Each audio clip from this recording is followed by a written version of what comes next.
What's up, guys? John Muscarelli here from Side Hustle Experiment. Today I was having a great day until I found out my storage limits dropped again by like 300. But I'm going to tell you in this video what to do about it, some tips, maybe a different perspective instead of this doom and gloom. So here we go. So basically, I again was having a great day. And then at, I don't know, maybe 2 or 3, my helper left. I checked Instagram, and of course I had an inbox full of DMs asking me if my storage limit went down, which it had indeed.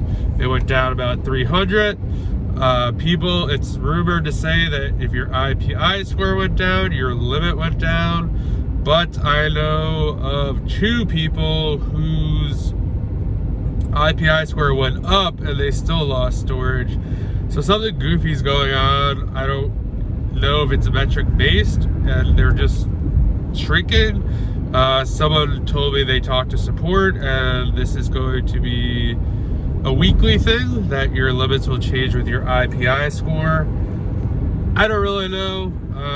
Obviously Amazon has come out with nothing official, but what can you do about it?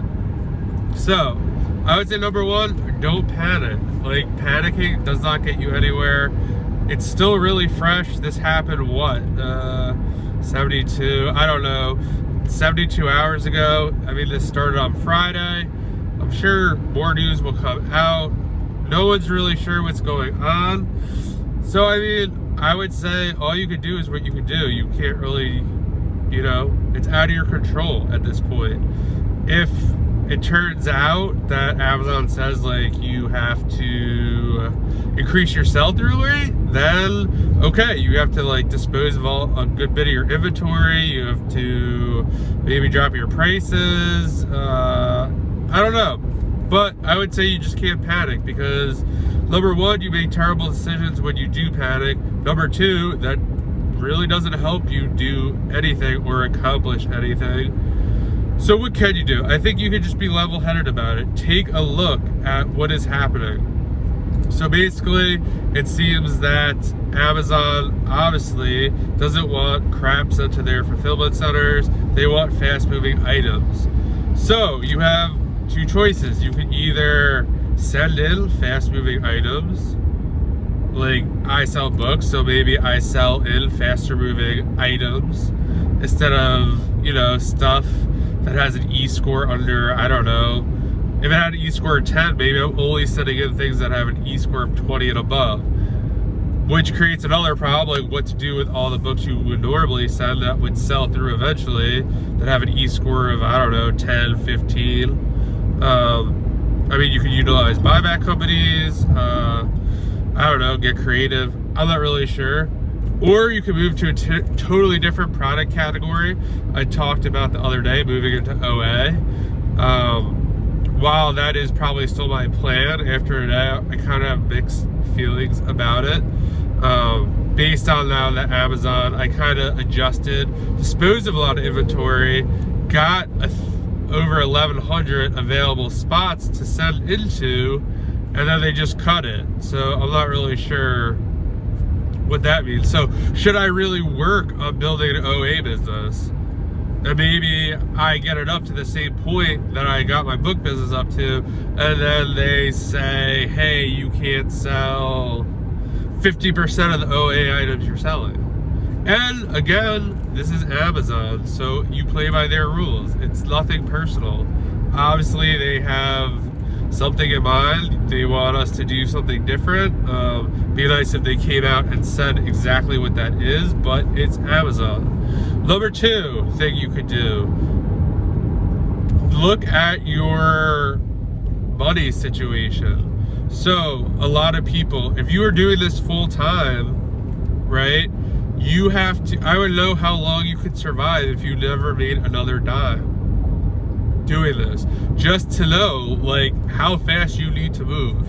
Because I am in a very lucky situation where I could survive almost a year if nothing came in. And like, I'm not saying that to brag, it's really because that I live way below my means.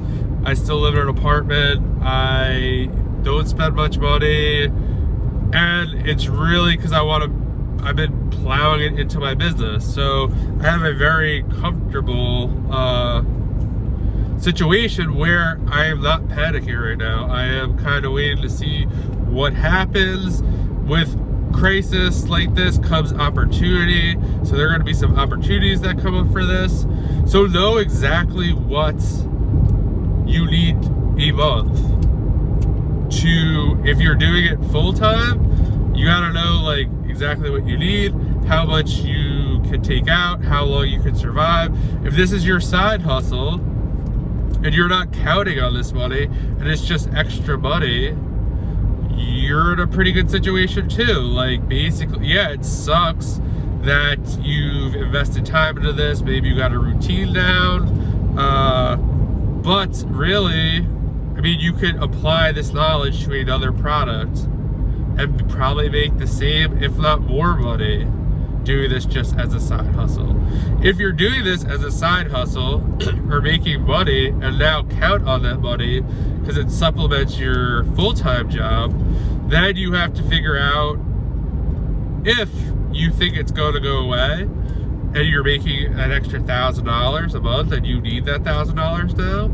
Well, maybe you can look back to your life before you had the extra $1,000, and if you added stuff, maybe you could cut that stuff temporarily. So like, if you are going out to dinner every week and you only went out to dinner once a month, then maybe go back to once a month. Or you could look at other options. Like, I don't know, if you're can you make $1,000 doing DoorDash? I have no idea. But there are a lot of other options out there for you guys, like Uber, DoorDash. I don't know, what do you do for work? I used to be a copywriter. I could probably pick up freelance copywriting gigs right now. A lot of people are hiring freelancers. I don't know what you do. If you work at a warehouse, there's a lot of e-commerce people who are looking for help right now. That you could probably pick up an extra shift on a Saturday. I mean, that's not gonna maybe make back what you might potentially be making on Amazon, but again, it is an option. Number 3, you could just stop selling on Amazon, like, again, and do something else. Like, that is definitely an option. If you don't like what's going on, that's definitely an option. I would say, again, it's too early. It's only been 3 days. I am super frustrated because, like, yeah, it's like, what the hell is going on? I now have 2 employees. So yeah, it's kind of getting hard to juggle that. Luckily, I'm not doing a ton, like, I only get 12 Gaylords a week. So it's not like I'm having to process through a truckload and like, what am I gonna do with all these books? So yeah, I mean, that is an option. Like, when I first started, I was flipping furniture. I'd get tables and chairs on Facebook Marketplace for $100, bring them back to my apartment, take nice photos, get $250 for them. What was the big problem with that business? Space. Now I have a huge warehouse. Like, I could easily go back to that. I mean, I don't know. I haven't really been shopping furniture on Facebook Marketplace or Craigslist lately, but I know it's totally possible. Like, so, I mean, you could definitely do a hybrid model. Right now, what I'm thinking of doing is, I talked about this in another video, you know, go the course. I'm gonna do a hybrid model of FBA, Merchant Fulfilled, and OA. I'm gonna start incorporating OA. And then I don't know, maybe there are 4 or 5, I don't even know, I lost track. But the last thing you can do is talk to other people. So, for example, yesterday, after I got home from the warehouse around like 8 o'clock, I went and talked to a group of people on Zoom who do primarily OA and RA to kind of, they gave me some advice about how to get into OA, some categories to look at, things to do. So that's helpful. Probably the most helpful thing you do is talk to people who have been selling books for much longer than you have. I've only been doing this for 3 years. So like, I don't know the whole total landscape. So today, I actually got a phone call asking if I wanted a truckload of books. This is my dream come true, right? Oh, a truckload of books. I've been waiting for a truckload of books forever. And the opportunity suddenly pops up, and now I am not going to do that because it is just not a good idea right now with everything going on. I don't really know how to merchant fulfill just yet. So to take on 46 Gaylords, have all the warehouse space basically eaten up, to try to maybe figure out merchant fulfill and do maybe not be able to, like, it's just a bad idea. Like, it's just a bad idea. But the person who had the extra Gaylords has been selling for 18 years on Amazon. And he said 10 years ago, Amazon did this exact same thing. They had about 90,000 books at an FBA warehouse.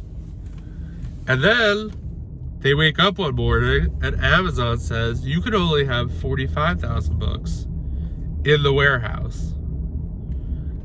You have to either dispose of them or sell all of them. And that was the option. He or she was very crafty, and I don't know if this would even work today, said that they spoke to someone at Amazon and cut a deal that if they were to dispose of all of the inventory, that they would not pay the disposal fee. And they agreed to that. But the caveat was he had to do it all at once. And yeah, so that's what he did. And yeah, they basically presented it as, hey, this is $250,000 worth of inventory you're forcing me to destroy, so at least let me dispose of it for free. And then their plan was to just do MF, and that's what they've been doing for the last 8 years. So there's probably a lot of opportunity for anyone doing merchant fulfilled. They were telling me that they already know of 2 or 3 bigger sellers that they know of are already getting out of the game and pivoting to something else. I spoke to 2 people today who said they are doing the exact same thing. So I don't know, like, it's hard to say, like, based on 3 days, just to kind of throw away, something you built. But I mean, we don't know what's going to happen, so I don't know. Again, my plan is to kind of ease into it. Not, oh, I'm not doing books anymore. I'm not doing books. I'm going to keep doing books at a lower level and incorporate something else and then see how it goes and then go from there. And tomorrow I am talking to another person who has been selling books for probably around the same time. They do not sell on Amazon. They used to, but they are probably the most knowledgeable person I know. They are not one of the gurus on Instagram, YouTube, all that stuff. They have no online presence at all, but they do a really good business just in books. So I'm interested to hear their take on it. I mean, who knows? Maybe there are a lot of options I'm not thinking about for books outside of Amazon. This person does not sell on Amazon at all, and from what I understand, they run a very good business. So who knows, maybe they're going to open my eyes to something else. So find people who've been doing it longer than you. Find people who are in OA. Find people who are doing wholesale. Find people who are flipping stuff locally. Find people who sell on eBay and ask them. I mean, I sell books on eBay too. So I could always do more eBay. Like, I mean, it's possible. I mean, eBay only makes up maybe, I don't know, 20% of my business, but Amazon, between the 2 accounts, makes up 76. That's just based on this year. But yeah, there's room to definitely grow eBay a lot bigger. I work with a lot of other people, like this week someone's coming to buy kids books. They pay 50 cents a kids book. I put them aside at a Gaylord. They go through them. They take what they want and we add it up. So I can find more people like that. I could probably make more money doing that than selling on Amazon. About 20% of the Gaylords that I get are filled with kids books. It's insane. Or maybe I find somebody who buys Gaylords and kids books. Like, it's about thinking outside the box, guys. So those are the 5 things or 4 things. I don't even know. I lost track. But yeah, don't panic. Just think. Just like take it easy. Think through what you want to do. Think about what's going on, what you might want to do in the future, about pivoting, or you're going to stay the course. 2, take a hard look at your money and financial situation. How long can you last? How much of a cushion do you have? Do you need to make a quick move, or can you just ride it out for a month and kind of see how it goes? I honestly forget what number 3 is, but the last one I just talk to other people who've been doing it longer than you, get their opinion. Don't try not to get caught up in the doom and gloom. Try to stay positive and make the best of it. Every time something like this happens, there's a massive amount of opportunity that is created. You just have to figure that part out. But yeah, that's all I have for you today. I just got home. Let me know what you think in the comments. Please like this video, subscribe to the channel, and I will talk to you soon.